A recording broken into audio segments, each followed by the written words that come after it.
బుధవారం ఉదయం వీఐపీ విరామ సమయంలో తిరుమల శ్రీ వెంకటేశ్వర స్వామి వారిని పలువురు ప్రముఖులు దర్శించుకున్నారు. తిరుమల శ్రీవారిని ఈరోజు ఉదయం వీఐపీ విరామ సమయంలో cine actor Ashwini, Telangana MLA Ramdas Naik, Shri Yaduguri Yathiraja Narayana Ramanuja Jeeyar Swamy వేరువేరుగా దర్శించుకున్నారు. దర్శన అనంతరం రంగనాయకుల మండపంలో వేద పండితులు వేదాశీర్వచనం అందించగా టీటీడీ అధికారులు శేషవస్త్రంతో సత్కరించి శ్రీవారి తీర్థ ప్రసాదాలు అందజేశారు. తిరుపతి తిరుమల దేవస్థానంకి వచ్చి స్వామి సన్నిధిలోకి వచ్చి వెంకటేశ్వర స్వామిని తెలంగాణ ప్రజల అందరినీ కూడా ఆరోగ్యాలు కల్పించామని, ఆంధ్ర రాష్ట్రానికి కూడా మంచి జరగాలని, ఉమ్మడి ఆంధ్రప్రదేశ్లో ముందుగా అందరికి ఆరోగ్యాలు ఇవ్వాలని, అభివృద్ధి పదంలో రెండు రాష్ట్రాలు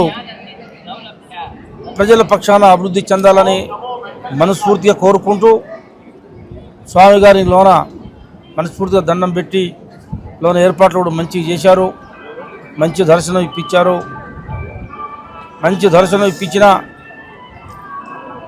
ఆంధ్ర తిరుమల తిరుపతి దేవస్థానం బోర్డు వారికి ప్రత్యేకమైన ధన్యవాదాలు తెలియజేస్తూ మరి స్వామివారిని అందరినీ ఆశీర్వదించామని చెప్పేసి మనస్ఫూర్తిగా కోరుకుంటున్నాను. ప్రధానంగా ఆంధ్ర తెలంగాణ అనే విభేదం లేకుండా తెలంగాణ ప్రజాప్రతినిధులకు కూడా ప్రోటోకాల్లో 12 మందికి ఇవ్వాలని చెప్పేసి మనస్ఫూర్తిగా ఆంధ్ర ముఖ్యమంత్రి పెద్దలు గవర్నర్లు చంద్రబాబు గారిని, లోకేష్ గారిని, ఆంధ్ర ప్రభుత్వాన్ని కోరుకుంటూ మా ఖమ్మం జిల్లా ప్రజానికానికి ప్రత్యేకంగా నన్ను గెలిపించి స్వామి దగ్గరికి పంపించిన మా వైరా నియోజకవర్గ ప్రజలందరూ కూడా ఆరోగ్యంగా ఉండాలని చెప్పేసి, రైతాంగంతో కూడిన నియోజకవర్గం, పంటలు బాగా పండాలని, రైతులకు ఆరోగ్యం, రైతు కూలీలకి ఆరోగ్యం, నిరుద్యోగులు కూడా ఆశీర్వదించమని చెప్పేసి స్వామివారిని మనస్ఫూర్తిగా కోరుకున్నాం.